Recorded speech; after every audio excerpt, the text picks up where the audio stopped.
Empezamos una nueva edición de Café Mercosur, este espacio en el que nos proponemos analizar la realidad de los países de la región con un foco en los aspectos jurídicos. Bueno, aquí estamos en otro programa de Café Mercosur. ¿Qué tal, Marcela? Tanto tiempo, ¿cómo estás? Acá estamos. Bueno, vamos a pasar al primer tema, que es el tema de Francia, donde parece que las cosas no están muy amigables, ¿no, Marcela? Ay. Francia, querida. Es un poco este sub y baja que nosotros tenemos de emociones que nos lleva a muchos países, ¿no? Estábamos contentos, primero preocupados porque había ganado la extrema derecha de Le Pen, después contentos porque había quedado relegado a tercer lugar la extrema derecha de Le Pen, y contentos porque había ganado la izquierda de Mélenchon, pero ahora de nuevo no estamos tan contentos, ¿no, Marcela? Lo que pasa es que no es solo la izquierda de Mélenchon, Claro. Hay que decirlo que se ha presentado, claro, Mélenchon es el representante de la Francia insumisa, que se presentó a las presidenciales, obviamente, el más conocido de este nuevo frente popular, pero que está formado por comunistas, del Partido Ecologista, por un montón de izquierdas, sí, izquierdas. Después tenemos el Rassemblement Nacional, que es de Marine Le Pen, y bueno, el Ensemble para la República, que es de Macron, así para definirlos en los presidentes, ¿no? El problema más grande es que ninguno sacó mayoría total, ¿entendés? Ese fue el problema más grande. Sí, el nuevo frente popular, digamos la izquierda, ha sacado muchísimos votos y le correspondería a ellos tomar lo que se dice, porque bueno, hay nombres diferentes, ¿no? Pero bueno, yo lo digo como para que en argentino se entienda. Le correspondería tomar la presidencia de la nueva asamblea, bueno, de todo eso. ¿Qué ha pasado acá? Macron no se la quiere dar, entonces está negociando, ha hecho cosas inconstitucionales, donde ha puesto gente de su partido, a tal punto que hasta Marine Le Pen salió con los tacos de punta, o sea que ni siquiera pactó con ella. Hay problemas muy grandes. Ahora, ¿qué pasa también? ¿Por qué tanto tiempo en nombrar a las presidencias de todo esto? Digamos que hay también una pequeña interna dentro del nuevo Frente Popular de Izquierda, porque se habían habían discutido a poner a alguien de la Francia insumisa, y los ecologistas dijeron que no, que era mejor que vaya alguien de los ecologistas, y bueno, si ellos no se ponen tampoco de acuerdo con eso, Macron, ni lerdo ni perezoso, le mete la pata arriba y metió a todo. Dijo, ya estamos, olé, olé. Yo entiendo lo que estás diciendo, y un poco es lo que decía el Martín Fierro, ¿no? Si entre hermanos se pelean, los devoran los de afuera. En este caso, los de afuera serían justamente la derecha de Macron, que se vende como lo contrario a la extrema derecha, pero bueno, no deja de ser una derecha que quitó derechos a los trabajadores, que aumentó, como bien vos habías explicado en otros programas aquí, a pesar de las luchas, aumentó los años para poder jubilarse, aposentatoria para poder jubilarse, o sea que no es tan, mucha gente dice, bueno, no, es lo contrario de la extrema derecha, no, es una derecha neoliberal Macron, ¿no, Marcelo? Sí, por supuesto, no es ningún contrario de nada. Es más, tira más para la derecha que para la izquierda, ¿no? A tal punto que nuestro querido presidente lo va a visitar ahora por las Olimpiadas que hay, qué sé yo, los Juegos Olímpicos, y dicen que hasta incluso se iba a meter en esto de las elecciones y no sé qué. A mí no me extraña nada, que él se meta. No me extraña. Fue la hermana del propio Milei, la primera dama, pero también la secretaria general de la presidencia, una mujer de la primera línea, la jefa, como él dice, a la embajada a pedir disculpas por lo que dijo Villarroel, que no nos gusta Villarroel, pero tampoco lo que dijo Villarroel era mentira. Era un poco exagerado, pero tampoco era mentira, de una potencia colonialista que, como es Francia, que lo vamos a ver ahora cómo está metiendo las cucharas en la política de Brasil para la integración latinoamericana. Lo vamos a ver en la segunda parte, ya estamos anunciando un poco de lo que vamos a hablar en este programa.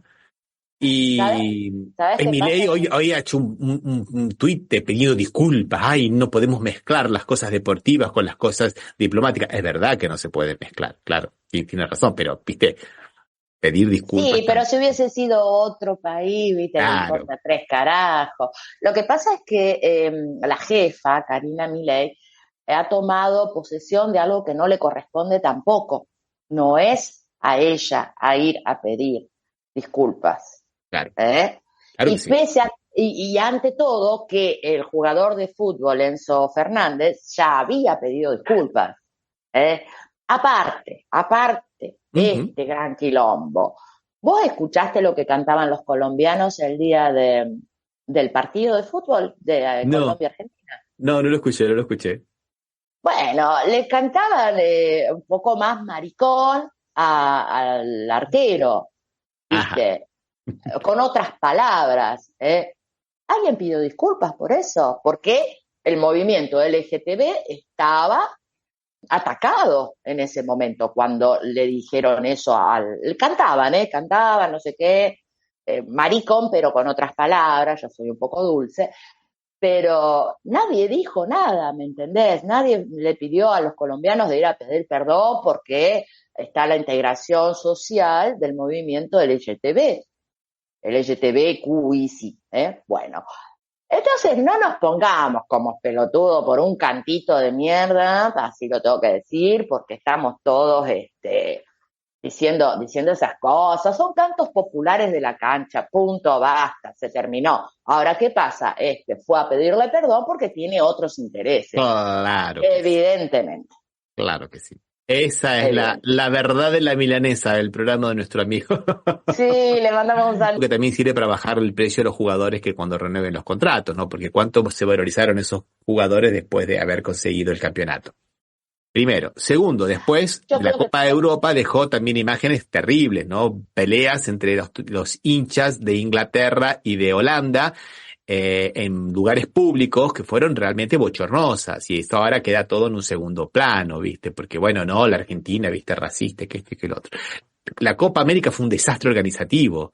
Los campos de fútbol, las canchas estaban todas destrozadas. Lo dijo primeramente el técnico de la selección argentina, Scaloni, y lo mandaron a callarse. Y después lo dijo Bielsa, otro técnico argentino. Entonces hay que de alguna manera bajar el precio a la palabra de los argentinos. Entonces ahora con todo esto los argentinos son homofóbicos, los argentinos son racistas. De cualquier manera no banco el cántico, ¿eh? No estoy de ninguna manera bancando el cántico. Por nadie está eso que bancando. el jugador pidió disculpas y me parece muy bien. Y Lo que no listo, y ahí podemos, se tendría que cortar la se historia. acabó. Basta. Si la Pero FIFA después no, quiere ponerle una o dos fechas que quede en la FIFA, no que salgan a manejar su interna desde el gobierno argentino y a tapar sus miserias desde la UEFA y desde la FIFA. Porque sirve para tapar sus miserias. Vamos a ser sinceros, no seamos hipócritas. Una cosa que esté mal lo que han hecho, otra cosa es tampoco hacernos el harakiri con que, sin ver lo otro, ¿no? Que el árbol no nos tape el bosque que está todo podrido en el fútbol, que Estados Unidos, como lo dijo Bielsa, hizo un FIFA Gate en el sí, 2014 y 2015 para sacarle, arrebatarles el mundial. Primero a Rusia, que no querían sí. que se hiciera en Rusia, después a Qatar, que no querían que se hiciera Qatar, le dieron la Copa América para calmarlo, que se hizo una Copa América un año después de la otra Copa América de Chile, para que se callen un poquito y dejarlos calmaditos, y ahora le dieron la Copa del Mundo. Y cuando le dan la Copa América, que le corresponde por ser la sede de la Copa del Mundo, hacen este papelón.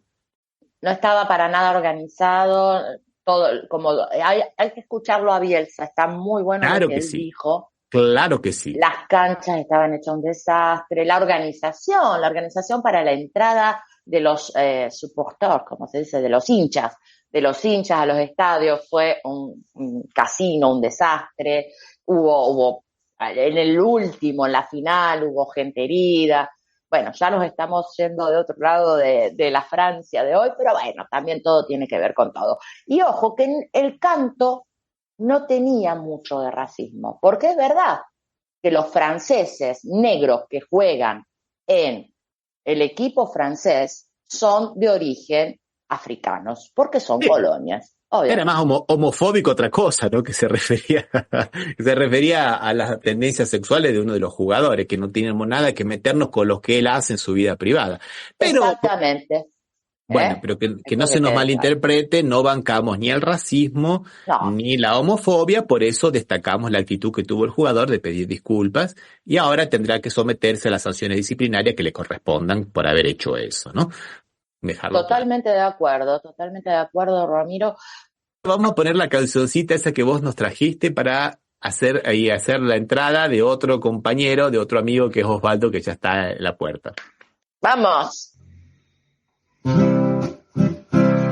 Los amigos así como tú, como yo, de toda la vida. Pocas veces se ven como tú, como yo, y nunca se olvidan. Hoy regreso hasta aquí y sin querer me cruzo contigo. Me da gusto decirlo, en esta tierra vive un amigo. Tú ya sabes que sí, que en ti y en mí hay un parecido. Aunque a veces por ir y venir por ahí no somos lo mismo. Los amigos así que no se ven quizás muy seguido. Cuando nos encontramos lo festejamos, vente conmigo. Nuestra vida es así, viajar, cantar es nuestro destino. A veces llorar, a veces reír, seguir el camino. Nuestra vida es así, ganar, perder, es siempre lo mismo. Y al final los amigos no se olvidan de sus amigos.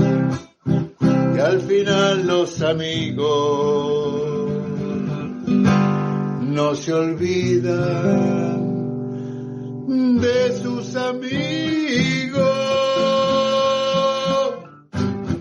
¡Feliz Día del Amigo! Latinoamérica, no lo olvidemos nunca más.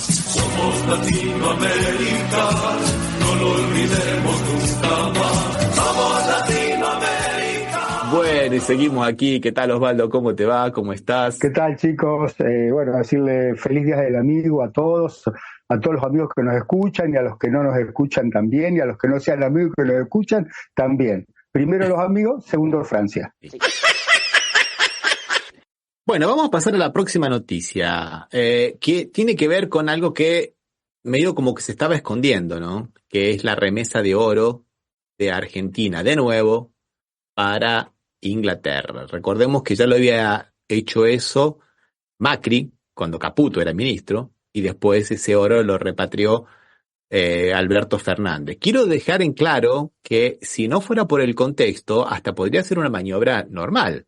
Pasa que estamos en un contexto de una guerra fría financiera terrible, donde se están congelando fondos soberanos de varios países, donde el mundo tiene miedo de dejar el dinero y el oro y los fondos soberanos en los respectivos lugares, donde todavía no le han devuelto el oro a Chávez, que lo depositó en el 2013, porque se lo querían dar a Guaidó, no se lo dieron porque un juez con un poco de criterio en Inglaterra dijo, no, esperen, no podemos hacer eso, darle el oro de las reservas venezolanas a Guaidó. Pero el oro está congelado, no se lo entregan, ya lo he pedido varias veces Maduro y no se lo entregan. La India, hace 2 semanas se repatrió 100 toneladas de oro que tenía en Londres, porque no están confiando. Y ahora tenemos un tarambana como ministro de Economía, Caputo. No es tarambana. Bueno, es lo que discutíamos con Osvaldo la vez pasada. No, siempre van por el mismo lado. Son mal paridos mismo, son mal nacidos, digamos, ¿no? Hace muy buenos negocios personales. Pongamos las cosas como son. No es ningún tarambana, es un buen hijo de su buena madre. Por segunda vez ya, ¿eh? Sí, exactamente, Ramiro. No es ningún tarambana. ¿Qué pasa? No hay el Banco Argentino, el Banco Central Argentino le dijo que no hay oro, ya, y agarró el oro y se lo entregó a Londres. No lo vemos más ese oro. ¿Por qué? Encima, ¿por qué? Porque vamos a usar el peso porque va a ser mejor para los argentinos. Pero como tuiteó Cristina, no era que íbamos a dolarizar y ahora vuelve. ¿En qué quedamos? Póngase de acuerdo. ¿Qué le pasó? ¿Le salió mal la jugada en dólares y ahora la quiere hacer en pesos? No es ningún tarambana ese señor. Que no sé si es señor. Es un cínico, escuchémoslo al cínico. Dale. Es una movida, digamos,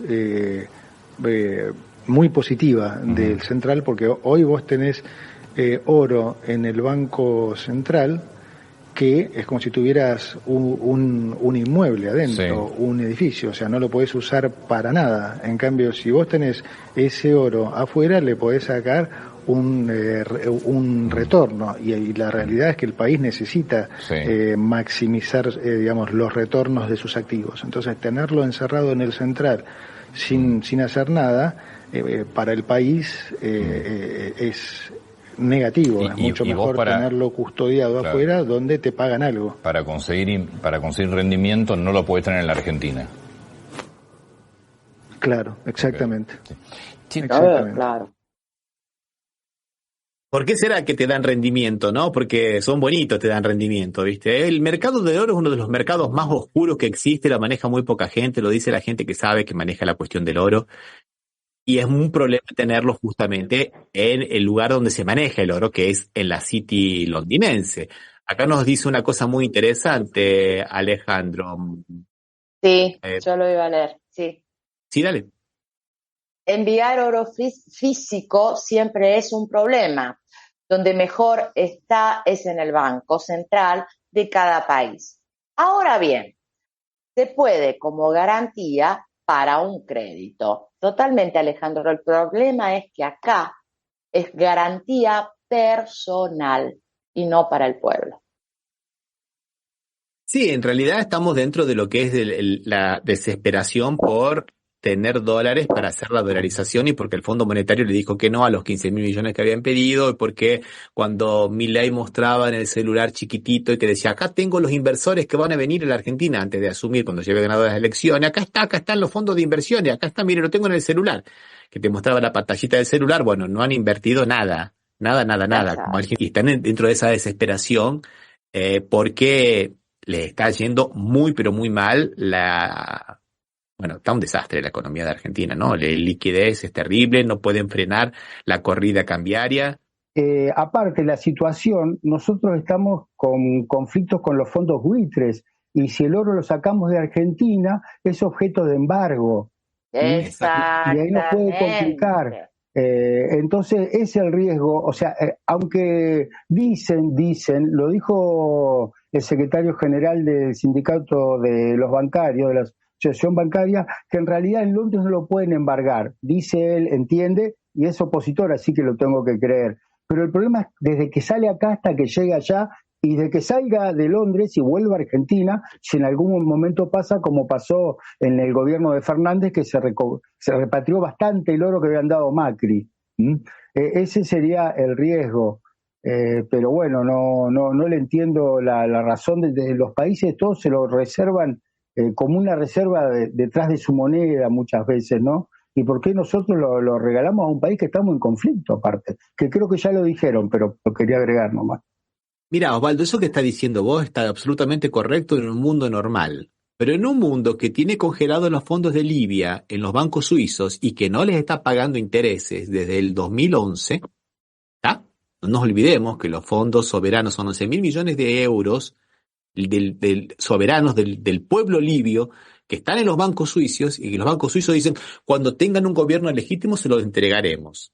Y que ahora quieren que le congelaron los fondos soberanos 300.000 millones de dólares de los rusos y quieren que los intereses de esos en lugar de ir al capital principal, porque sabemos que en derecho lo secundario sigue la suerte de lo principal. Lo principal. Quieren que esos intereses vayan para Ucrania. ¿Cómo van a disponer de dinero que no es de ustedes? Eso es una locura. No, y los norteamericanos aparte, dicen que lo hagan los europeos, nosotros no, porque tenemos poquito. Claro, que se quemen los europeos. Que se quemen nosotros vamos a mantener, ¿viste? No, o sea, estamos en un mundo tan loco, que por eso digo que esta cuestión del oro es crucial. Es muy posible que inventen cualquier cosa, que inventen un casus belli, que inventen alguna fake news, alguna excusa como esta de Libia, que destruyeron a Libia, mataron al presidente o permitieron por lo menos que lo lincharan, destruyeron el país, está ingobernable hasta que no tengan uno bueno, nos quedamos con los intereses y no le devolvemos los dinero absolutamente necesario para el pueblo libio, y que es del pueblo libio. ¿Y quién determina la legitimidad de un gobierno? O sea, ¿cuál es el tema? La medida de la legitimidad de un gobierno, ¿quién la determina? Cuando vemos que Estados Unidos y Europa reconocen a quién quieren ellos, sin importar si es lo que el pueblo decidió o no decidió. Y a veces mantienen gobiernos... No es sin importar, depende de lo que ellos crean que a ellos le importan, no por eso, porque a veces mantienen gobiernos que son totalmente ilegítimos y le dan una pátina de legitimidad que carecen, ¿no?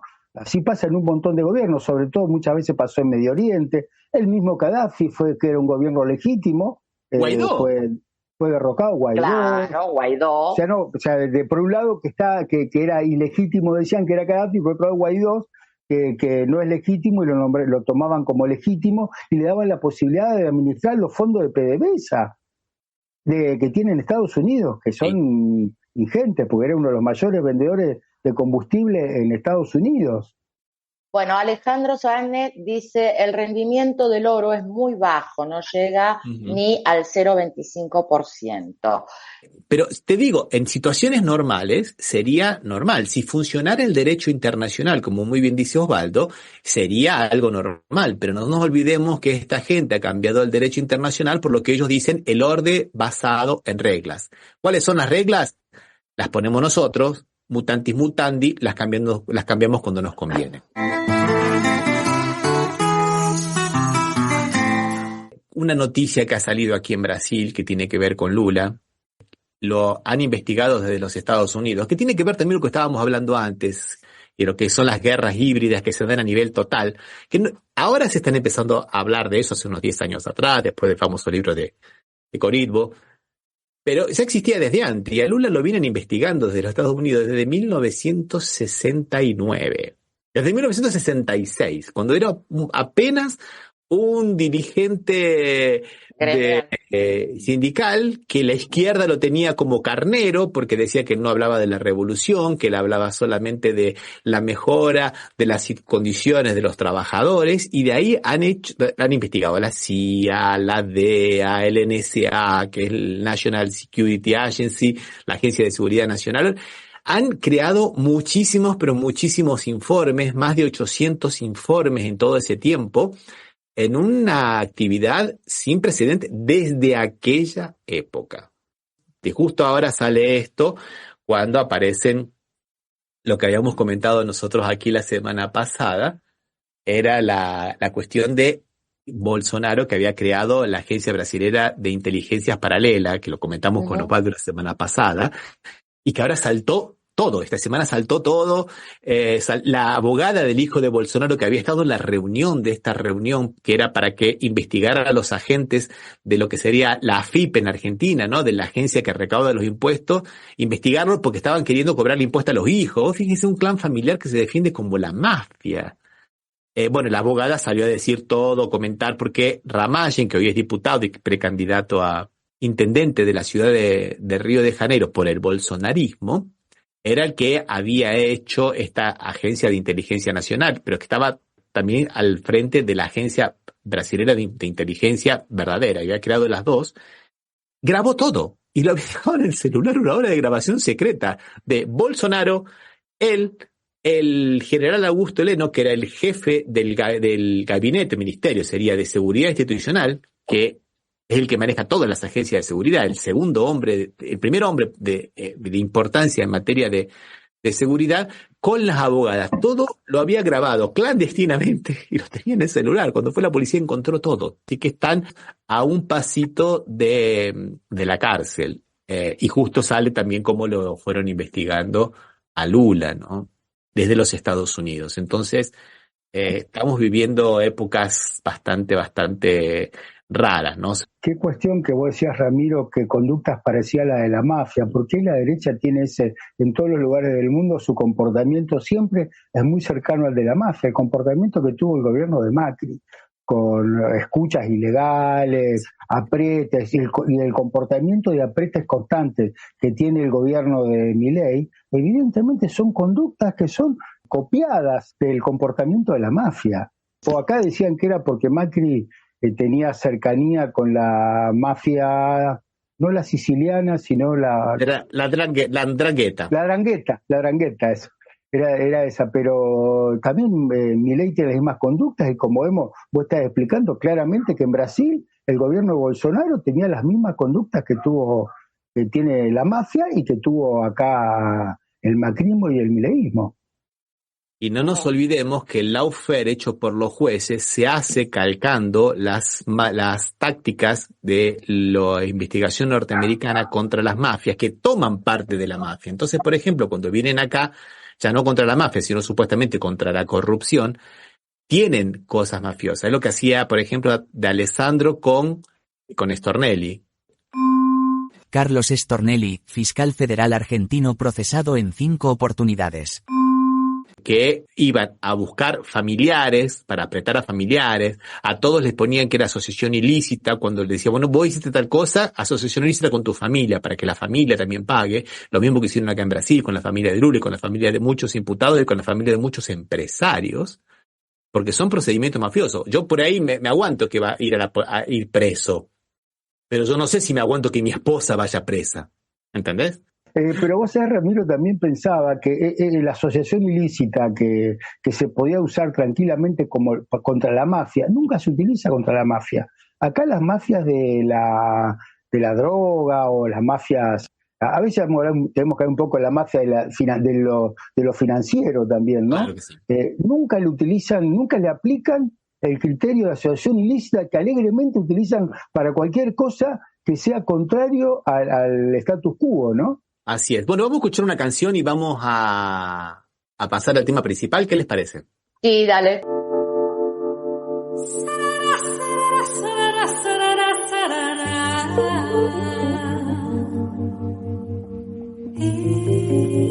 Esse é um manifesto, sarará.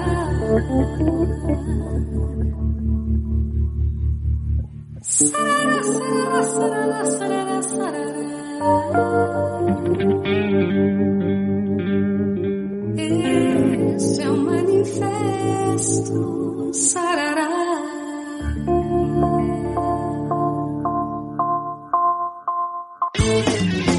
Estou cansada de toda essa bobeira, que sarará não tem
beleza verdadeira existirá. Sem ódio, só amor que faz brilhar. Racismo nunca te responderá. Pergunta antiga que não quer calar. Por que, pra quê e onde levará? Você e eu e todos a dançar. De dia e noite até o sol raiar. Racismo nunca vai nos ajudar. Aí a história para comprovar. Daqui o manifesto sarará. Estou cansada de toda essa bobeira. Que sarará, não tem bandeira. Eu não vou mais calar. Eu tô cansada dessa tal democracia racial. É só balela que virou mentira nacional. Eu não vou mais calar. Sarará, sarará, sarará, sarará, sarará. Esse é o manifesto sarará.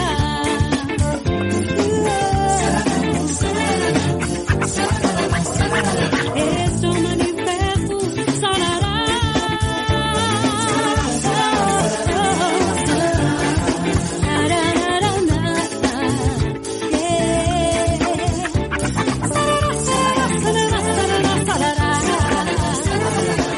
Latinoamérica, no lo olvidemos nunca más. Somos Latinoamérica, no lo olvidemos nunca más. Somos Latinoamérica. Bueno, esa que escuchábamos era Leticia, una ex alumna mía, qué excelente, una chica que canta en español también, canta en portugués, lógicamente, porque ella es brasilera, y también cantaba algunas canciones en español y algunas cosas muy interesantes, que hace algunas mezclas entre español y portugués, jugando con las dos lenguas, como corresponde hacer, porque me parece que esa es una actitud bastante interesante, ¿no? Integrar las dos lenguas.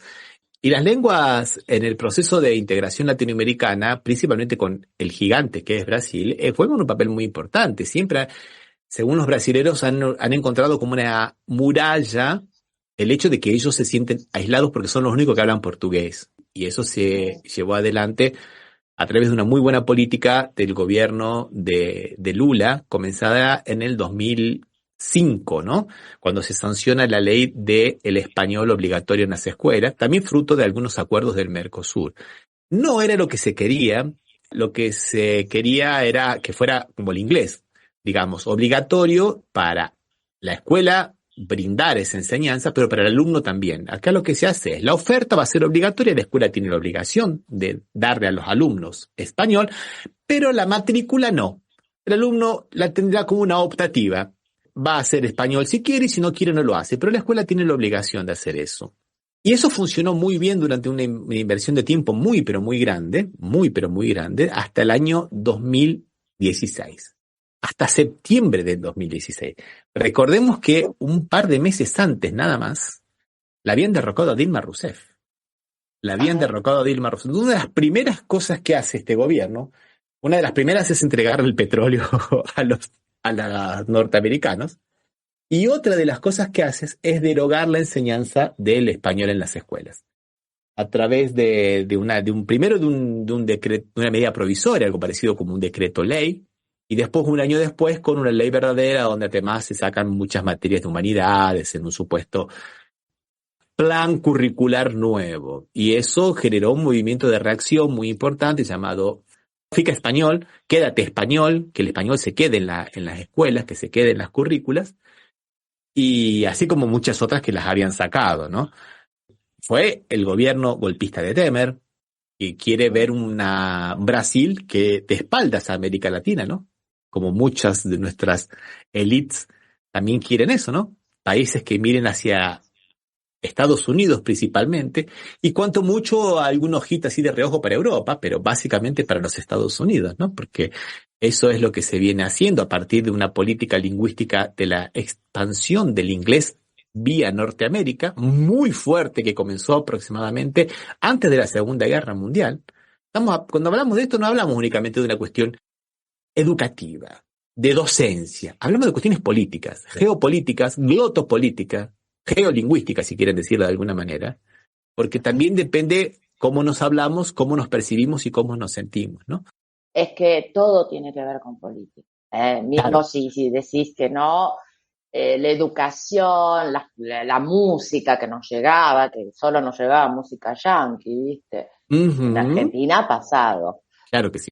recuerdo que la cultural inglesa, que está repartida en todo el mundo, había un mito, yo no sé si es un mito o una realidad, yo creo que se corresponde con la realidad, que en su momento que se crea la idea era más allá de lo político, era desde lo económico, porque se decía enseña nuestro idioma y vende nuestros productos. Claro que sí. Y eso que creo en un poco al principio del Mercosur, o cuando Brasil buscaba una integración mayor con Latinoamérica, también creo que la política brasileña, por arriba de la política argentina, era integrar su mercado con el Latinoamérica a través de venta de productos industriales. Por eso había una mayor inserción. Yo me tocaba hablar a veces con enviados comerciales de Brasil y todos sabían hablar castellano, que no pasaba de acá. El portugués casi ni se habla, y sin embargo ellos tenían el esfuerzo de aprender castellano y darse a entender en castellano y entender bien lo que pasaba. Creo que también eso era importante, porque yo creo que a veces lo económico es fundante de lo político en algunas partes, ¿no?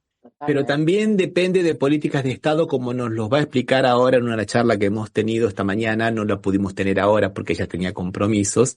La profesora Maite Celada, que lo pudimos grabar y la vamos a escuchar, que está explicando todo eso que estás diciendo y está explicando esas asimetrías, ¿no? Que hay, pero esas mejor, diferencias. Pero mejor. Bueno, pero mejor, fue una introducción la que hizo Osvaldo. Pero mejor. Estos datos que yo les estoy diciendo, en realidad, los estoy tomando de otra profesora que es una de las grandes protagonistas de la enseñanza del español en Brasil, que es la profesora Fernanda Castellano, y que hemos dejado en la descripción el link para que puedan ver de dónde yo lo tomé de una charla que ya tuvo.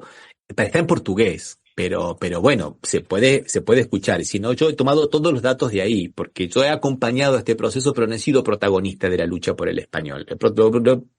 Acompañado como profesor, pero ellos son los protagonistas. Esas dos y otros más fueron otros grandes profesores y profesoras de aquí de Brasil, fueron las que tuvieron la voz cantante, las que llevaron el estandarte, las que lucharon y las que trabajaron en todo un proceso para la implantación del español en Brasil, que lamentablemente no tuvo su correlato en Argentina, y que yo los invito a que las escuchemos. ¿Qué le parece? Sí, por favor. Buenas tardes a todos, estamos aquí en la compañía de la queridísima profesora Maite Celada, formadora de profesores, una gran luchadora por el español en Brasil, una gran investigadora, autora de libros, materiales didácticos, muchísimas cosas. ¿Qué tal, Maite? ¿Cómo te va? Muy bien. ¿Y vos? Bien, acá estamos preocupados con esta cuestión del español en Brasil, ¿no? Que parece que un anhelo que tenemos desde hace años, ¿no? Algunos con más protagonismo como vos, que venís luchando hace décadas por la implantación del español en Brasil como una de las premisas para la unidad latinoamericana. Quizá tiene casi 3 décadas esta lucha, ¿no, Maite? Más tal vez. Sí, bueno, yo llegué a Brasil en el 88 y ingresé en la Universidad de São Paulo en el 92 y ahí, digamos, siempre trabajo en las políticas lingüísticas, en este caso en el español, pero soy a favor de políticas plurilingües. Y bueno, es un gusto estar aquí con ustedes, con vos, Ramiro. En realidad, lo que yo quería hacer, a partir del resumen que presentaste sobre la exposición excelente, ¿no? Muy clara de Fernanda Rodríguez, era hacer hincapié en un dato, en algo que no es tan evidente o no es tan obvio o no ocurre fácilmente en los estados nacionales, que es ver cómo se forja una política lingüística. En este caso, una política de Estado, como está ahí en la diapositiva, una política de Estado que se expresó en una verdadera planificación lingüística que ocurrió entre 2005 y 2016, en realidad 2017, febrero de 2017. Fueron 12 años. Ese lapso de tiempo tiene que ver justamente con 2005, como ustedes ya dejaron claro, la sanción de la ley del español, 11.161, que determinaba que el español era una lengua de oferta obligatoria por parte de las escuelas y de matrícula optativa por parte de los estudiantes, ¿no es cierto? Y en 2016, 2017, en febrero del 2017, la sanción de una ley que deroga la anterior.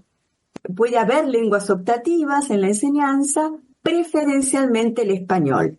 Entonces hay un cambio ahí importante y eso de alguna manera desperdició 12 años y medio de una serie de inversiones, de inversión de dinero público, de inversión de energía, que me gustaría puntualizar las acciones esenciales. Entonces, en ese lapso de tiempo tuvimos, por un lado, la publicación de las orientaciones curriculares para el español en un apartado especial. Entonces, se hicieron las orientaciones curriculares y se hicieron las orientaciones de conocimiento de lenguas extranjeras. En apartado separado se trató del español. Para eso se llamó a dos profesores de universidades públicas del Brasil y se invirtió mucho trabajo, ¿no? Esa es la primera acción que me parece importante destacar. La segunda fue la realización de 6 ediciones del Programa Nacional del Libro Didáctico. Eso fue en el periodo entre 2011 y 2018. ¿Qué implica el Programa Nacional del Libro Didáctico? Publicaron una convocatoria, que las editoriales se presenten con sus obras, que haya un proceso rigurosísimo de selección, que se proclame cuál es la obra que elegida, seleccionada en primer lugar, la publicación inmediata de esa obra y el envío gratuito a todas las escuelas del país. Eso se hizo durante 6 ediciones. El siguiente tiene el cuadrito. Tenemos ahí los cursos de letras español abiertos entre 2005 y 2017. Un total entre el ámbito privado y el ámbito público, estadual, federal o nacional y municipal, de 88 cursos, con los consecuentes concursos públicos para cargo docentes. La cuarta que voy a mencionar, sin cerrar la enumeración, no estoy con esto cerrando, solamente elegí 4 acciones contundentes, es la implementación del español en los currículos escolares de los diversos estados, de los municipios de esos estados, y la realización de concursos y procesos selectivos para el ingreso de profesores que enseñasen esa lengua en las escuelas. Esto fue todo tan contundente, tan fuerte, que fíjense en la siguiente diapositiva. Tenemos con datos retirados nuevamente del Ministerio de Educación, me olvidé de decirlo antes, pero siempre estamos citando el Ministerio de Educación de Brasil. Fíjense que entre 2007 y 2020 tenemos el total de escuelas del sistema público y privado que llegó a un pico máximo, que implementaron el español en esa época, ¿no es cierto? Y fíjense que en 2015 llegamos a 15.611 escuelas. Hay una cierta resistencia acá, porque ya acá en 2017 teníamos la ley de Temer, o ley de temer, realmente, y hay un crescendo importante entre 2007 y 2015, y después va descendiendo el número de escuelas, pero continúan algunas por inercia manteniendo el español. Porque estaba todo allí, estaban los docentes, estaban los libros, estaban las orientaciones, estaba el know-how, ya estaba la experiencia de trabajo. En ese sentido, me parece importante destacar una pequeña investigación que hicimos dentro del movimiento FICA Español. No sé si todo el mundo sabe que FICA Español significa que el español permanezca en la escuela. Español quédate, español permanece, sería en un vocativo.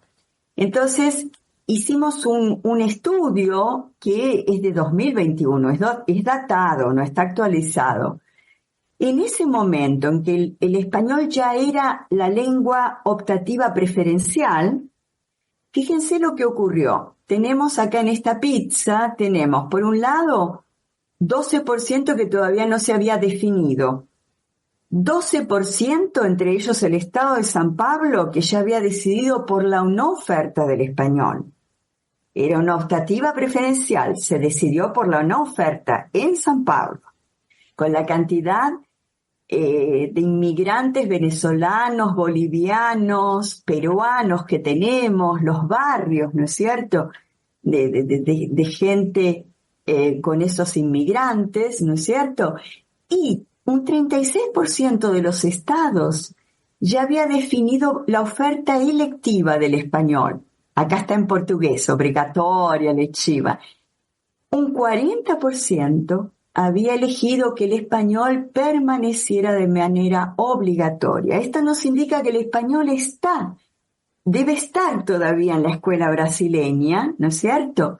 Y con base en esos datos, yo calculo, Ramiro, que el documento, como nos contó Fernanda, que el documento que sale del Ejecutivo, ¿no es cierto?, para la Cámara de Diputados, ya iba con una recomendación o con una advertencia que la cuestión presupuestaria estaba totalmente resuelta, porque faltaban pocos estados y terminar de implementar el español no significaba tanto dinero y ese dinero estaba garantizado por la Fundeb. ¿Por qué traje este argumento? Es un gran argumento este. Nadie dice que hubo 12 años o 12 años y medio de implementación de una política explícita y con pasos nunca vistos. Yo no vi esto en Argentina, ¿no es cierto? No he visto esto en el Cono Sur. Sí lo he visto, por ejemplo, en las regiones vascas y catalanas de España, donde las políticas lingüísticas de rescate de esas lenguas ha sido impresionante, con muy buenos resultados. Yo no digo que esta política sea impecable, me parece que faltó un poquito de inversión en la parte de sensibilizar a la población con relación a esa lengua. Porque sabemos que la relación de fuerzas a favor y en contra del español de alguna manera refleja o es efecto de la relación de fuerzas que reconoce el Brasil dentro de América Latina o el Brasil fuera de América Latina. Brasil y la otra Latinoamérica o Brasil y Latinoamérica como si no formara parte, ¿no? Entonces creo que es eso lo que queda claro, que la relación de fuerzas es muy fuerte. Y fíjense que esta política implementada por el PT en los gobiernos de Lula y de Dilma Rousseff, en un gobierno de Lula posterior al de Bolsonaro, no logra fuerza para mantenerse. Entonces, bueno, esto nos da una idea de la dimensión de esa relación de fuerzas. Una cosa que me deja muy claro, aquí te pido por favor que me corrijas, Maite, es que este cuadro que estás mostrando deja desnuda que esta decisión que ha tomado la Cámara de Diputados es una decisión netamente política, que no tiene ningún anclaje en la economía, ni en el gasto público, ni en ninguna de esas cosas que se suelen decir desde el neoliberalismo, ¿no? De que no. Ni en el real de las escuelas, te diría, ni en lo que pasa en las escuelas realmente. Eso, y de mantener a Brasil como siendo una isla dentro de América Latina, ¿no? Una decisión geopolítica bastante importante, ¿no? Sí, hay una obcecación aquí, ¿no? Hay algo obcecado de todo un grupo de que realmente no es a favor de producir la integración regional. A mí me deja preocupado también esta participación que hubo de estados, ¿no? A través de sus representaciones diplomáticas, a través de sus embajadas, ¿no?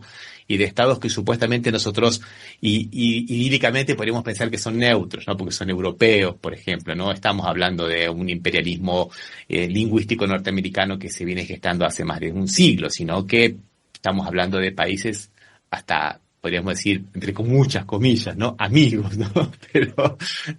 Pero bueno, esta idea de mantener a Brasil como un coto de caza y como un mercado simplemente y romper una cosa de la cual muchos de sus representantes hablan muy bien, como es la unidad latinoamericana, ¿no? Me estoy refiriendo a algunos representantes de izquierda de esos países, de Italia, principalmente de Francia y bueno, y Alemania, ¿no? Principalmente de Francia, pienso, ¿no? Mélenchon, que dice que... Bueno, Francia la conocemos, ¿no es cierto? Y también conocemos a España, ¿no? Con su política panhispánica. No es eso lo que nos interesa en la escuela brasileña. No nos interesa la presencia y el modo de enseñar esa lengua como lo hace España a partir de un lugar, digamos, bastante complicado. Bastante complicado, donde la diversidad lingüística es... en fin, no tiene el protagonismo que nosotros podemos darlo. Nosotros en estos 12 años y medio se produjeron muy buenos materiales de trabajo. De todos modos, yo creo que siempre estamos discutiendo sobre formatos que están un poquito, que deberían ser superados. Yo creo que las lenguas podrían estar de manera mucho más fácil presentes en la escuela de otros modos, y no como componentes curriculares obligatorios u optativos. Podríamos tener, por ejemplo, un trabajo con la intercomprensión, que es algo muy bonito que les permite a los estudiantes inmediatamente comprender el francés, comprender el español, comprender el italiano, ese trabajo que se puede hacer y que puede darles alegrías inmediatas a los estudiantes, ¿no? Pero aún así, bueno, dentro de lo que podemos hacer, defendamos el español en la escuela brasileña y defendamos el portugués en las escuelas de los países que tienen el español como lengua oficial. Un gusto, Maite, como siempre, un gusto, y esperamos... Igualmente. Igualmente. Sigan ahí, qué pena que no puedo estar más directamente con ustedes, sino de esta manera grabada, pero un placer y muchísimas gracias, Ramiro. Gracias a vos, Maite, un abrazo. Gracias a todos. ¿Qué tal, Sergio? ¿Cómo te va? ¿Qué decís? Hola, Sergio. Te hemos metido en el tren en marcha, ya estábamos discutiendo esto que está ocurriendo aquí en Brasil, Sergio, del lobby que han hecho las embajadas de Italia, de Francia y de Alemania para evitar que se restablezca la oferta del español obligatoria en las escuelas públicas. Las excusas han sido, les digo sinceramente, bastante risueñas, ¿no? Por ejemplo, la señora Hélène Ducret, agregada de Cooperación Educativa de la Embajada de Francia, dijo a CNN, ¿no?, que hacer obligatorio el español en las escuelas secundarias, como proponía el Senado, tendría consecuencias tremendas. El español ya es la opción del 95% de los brasileños que eligen aprender una segunda lengua. Imponerlo como obligatorio en la educación secundaria sería catastrófico para otros idiomas. Nosotros apoyamos el bilingüismo. No. Primero que miente, no era imponerlo como obligatorio, era imponerlo como oferta obligatoria y era facultativo para los alumnos si lo querían hacer o no. O sea que ya estamos mintiendo. Y nada tiene que ver con que haya la escuela tenga obligaciones de dar ciertas disciplinas con el plurilingüismo. Porque de esa manera también quitemos la obligatoriedad del inglés y estamos a favor del plurilingüismo. O sea, estamos colocando excusas absurdas. Las excusas que dijo la Embajada de Italia son peores todavía, que lo hacían en honor a la tradición de los inmigrantes italianos en Brasil, ¿viste? Como si enseñarle español fueran a sacar italianidad a los inmigrantes italianos. O sea, una barbaridad, una decisión geopolítica que no la pueden tapar con nada, y han ido a hablar con el relator de la ley, que es el señor Mendonça Filho, que fue el mismo que hizo la medida provisoria que sacó en el 2016 al español, cuando era ministro de Educación de Temer. Y ahora es el diputado y relator. De cómo se van dando las cosas. Y un poco lo que dice, quiero rescatar un poco lo que preguntaba aquí Alejandro Seoane, y que también lo deja muy claro la doctora Celada, es que en el mismo gobierno del PT, dada la fragilidad y la composición que tiene, no pueden volver a reimponer la obligación de la oferta del español en las escuelas públicas. ¿Por qué? Porque Lula está bastante hackeado por el Congreso, muy hackeado por el Congreso, y él dice que él solamente iba a enfrentarse directamente con el Congreso cuando se tratase de cuestiones económicas. O sea, ¿por qué le quisieron? ¿Te acuerdas que comentamos que quisieron poner acá que igualar el aborto de una mujer violada al homicidio después de la 24ª semana? Bueno, Lula no dijo absolutamente nada, dijo que lo resuelve el Congreso y la sociedad. La sociedad le puso el punto sobre las IES al Congreso y le demostró que era una locura. Como eso, muchas otras cosas. Este Congreso le minó el gobierno a Dilma Rousseff en el último año, en el 2015, antes de derrocarla, con lo que se denomina los proyectos bomba. Hacía proyectos de ley que sabía que Dilma no los podía cumplir. Vamos a aumentar el salario mínimo 300%.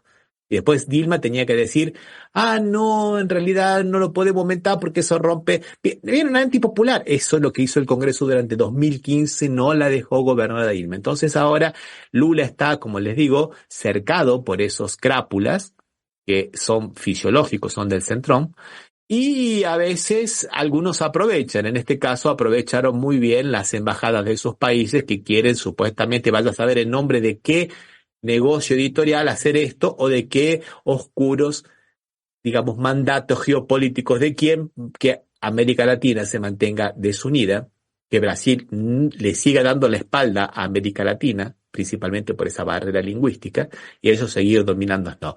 Vamos a escuchar un pequeño video y después lo comentamos. ¿Qué les parece? Disculpen que haya tomado el micrófono, pero estaba retomando todas las cosas que yo saqué de la entrevista, de la charla que dio la doctora Fernanda, que sea, como les dije, les repito, está el link en la descripción. Escuchemos el video, miren. Parlamentarios exigen a la Cancillería brasileña investigar la actuación de embajadas europeas para interferir en el sistema básico de educación. Fue aprobado en el Congreso Nacional un proyecto de reforma del currículo pedagógico del bachillerato, que, entre otras medidas, buscaba establecer el español como segundo idioma extranjero obligatorio a ser ofrecido por las escuelas públicas y privadas del país. Sin embargo, hace algunos días se confirmó que las autoridades de las embajadas de Alemania, Italia y Francia habrían presionado a congresistas para alterar este artículo, realizando una especie de lobby para impedir que el español fuese enseñado de forma obligatoria en Brasil. Según la embajada francesa, hubo reuniones con los líderes de las bancadas en el Congreso, con el relator del proyecto de ley y con el ministro de Educación, Camilo Santana, para defender el plurilingüismo. Luego de los encuentros, el texto final votado por la Cámara el pasado 9 de julio mantuvo apenas el inglés como idioma extranjero obligatorio en las instituciones de enseñanza. La ley aguarda sanción presidencial, pero los legisladores del colectivo Educación en Primer Lugar enviaron un documento en el que exigen al Ministerio de Relaciones Exteriores que averigüe la actuación de los diplomáticos europeos. En la carta afirman que el Itamaraty debe tomar providencias para resguardar la soberanía y la diversidad lingüística y cultural del sistema educativo brasileño. Con 600 millones de hablantes, el español es uno de los idiomas más populares del mundo y es la opción de idioma extranjero elegida por el 95% de los estudiantes brasileños en las escuelas que ya lo ofrecen. Esto porque Brasil tiene frontera con 9 países sudamericanos hispanohablantes y es el único de la región que tiene el portugués como idioma oficial. Bueno, a esto yo le agregaría algunas cosas, como por ejemplo la gran cantidad de inmigrantes de países limítrofes que hay, paraguayos, bolivianos, venezolanos, argentinos como yo. Eso también es muy, pero muy interesante. Por otro lado, el papel que están ocupando las empresas multinacionales, que muchas veces, a partir de la crisis en Argentina, están volviendo a irradiar su cabeza de negocios a partir de Brasil, y de que pues tienen que pagarle a un profesor particular para poder seguir trabajando, porque una cosa es viajar de vacaciones, una cosa es eso, otra cosa es estar en un lugar donde uno tiene que comunicarse con, digamos, una solvencia muy, pero muy importante. Y la gente que no tiene recursos, que va a la escuela pública, también tiene que tener derecho a eso. Además de toda la inversión que muy bien hizo Brasil y que, como estábamos comentando antes, como decías también Osvaldo, intuitivamente diste en el clavo, no se ve del lado argentino. Hubo momentos muy interesantes, me acuerdo en el 2014, cuando participamos todos en el Comprofes, en el Congreso de Profesores del Mercosur en Buenos Aires, que fue una cosa muy linda, donde se habló de las otras lenguas, como dice aquí Gabriel Jorge Pereiro.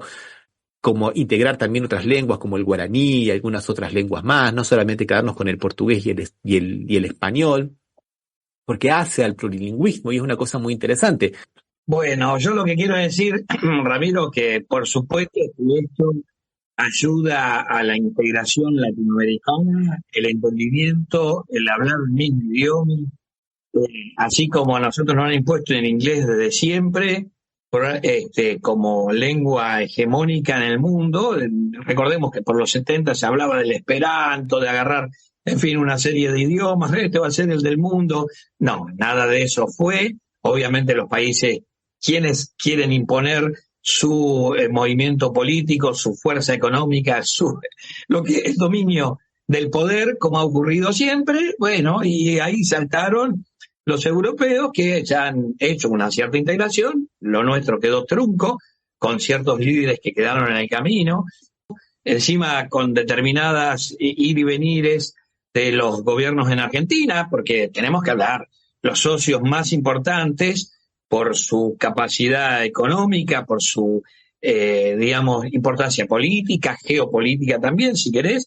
Estamos hablando Argentina-Brasil, obviamente los socios más importantes, el resto de los países coadyuvan también, pero bueno, es una bomba en el tiempo para otros intereses que nos quieren divididos, como ha sucedido desde la época de la independencia de la corona española. Claro que sí.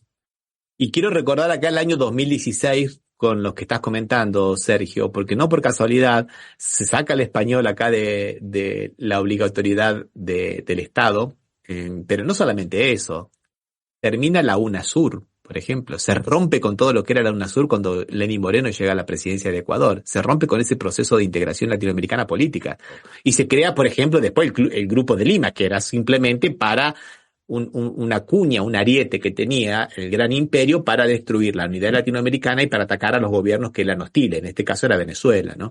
O sea, vos fíjate cómo hubo todo un cambio. Esto no es una cosa aislada. Están luchando por una cosa aislada, por una cuestión corporativista de los profesores de español. No. Esto formó parte de un todo y hay que tratar de volver, como muy bien colocaste, por eso quería destacarlo, Sergio, a ese espíritu del 2005, cuando justamente le dijimos no al ALCA, en un proceso de unidad latinoamericana y creamos otras instancias de unidad latinoamericana. No es solamente lengua, hay política por atrás, hay geopolítica por atrás y hay intereses interesantes y hasta cuestiones hasta de identidad latinoamericana. Estaba pensando en lo que estaban diciendo real, o sea, acá en la Argentina el portugués es una lengua marginal para aprenderla, no se aprende en ningún aspecto.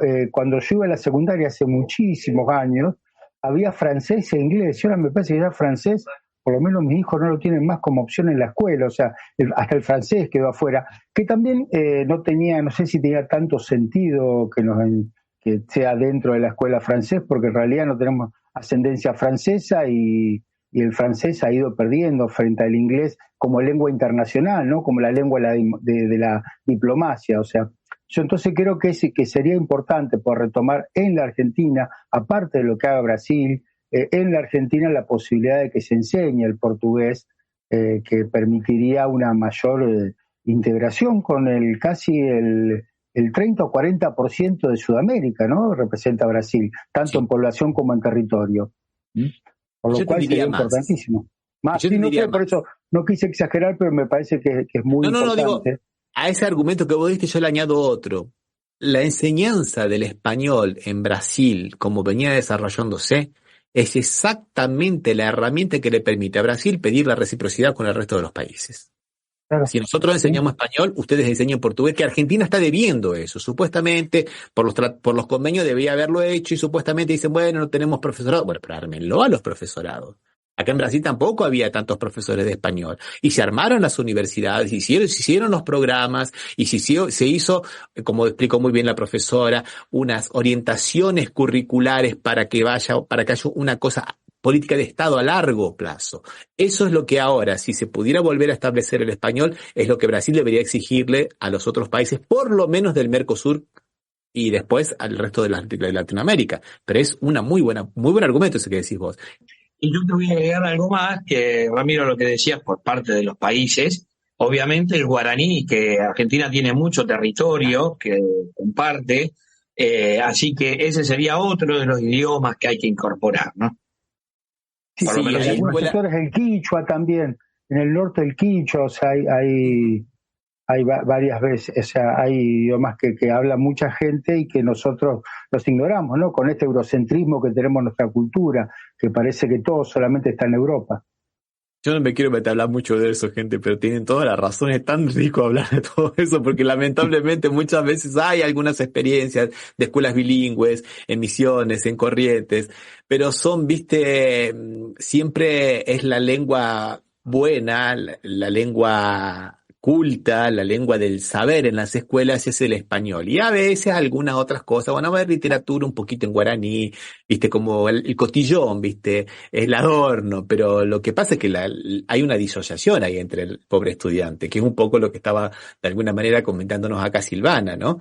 La lengua de los afectos, la de la casa, es la lengua de la incultura, la lengua de la sabiduría, de la ciencia, la que aprenden en la escuela, viste. Entonces hay siempre una situación de que no es lo mismo. Sería interesante que las escuelas bilingüe, hay muchos proyectos sobre esto, hay muchas experiencias sobre esto, también con el guaraní, con el quichua en Santiago del Estero y en el noroeste argentino, de que sea totalmente, integralmente en esa lengua propia, que matemáticas aprenden en quichua, que se aprende en guaraní, y que no sea, viste, digamos, bueno, sí, acá el apéndice, viste, porque es la lengua, la primera lengua de que hablan ellos es esa lengua, para entendernos como un país multirracial y multilingüístico, ¿no?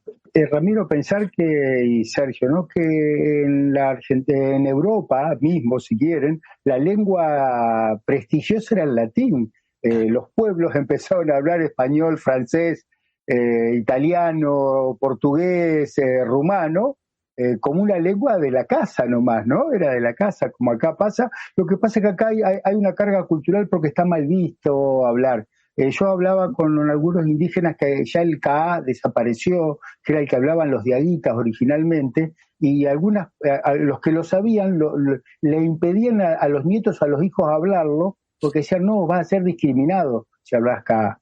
Ya anterior al quichua, ¿no? Entonces, viste, eso también con el guaraní pasa en Corrientes, en Misiones, que muchas veces, o en Formosa o en Chaco, que a veces medio como que le tienen resistencia porque parece que fuera el idioma de los humildes, ¿no? No de los doctos. Bueno, gente, vamos a dejar por aquí que hemos estado en un programa bastante intenso, ¿no? Lleno de cosas, lleno de información. Te agradecemos muchísimo, Sergio, la participación. Recomendamos que busquen De Puño y Letra Web en la revista digital, los que están fuera de Argentina o de Rosario que no puedan acceder a la revista impresa. Le mandamos un gran abrazo al doctor De Petris del blog arrabaljurídico.blogspot.com y a la gente de la FM Impacto, ¿no? Osvaldo, de la queridísima Villa Gobernador Galvez. Gobernador Galvez.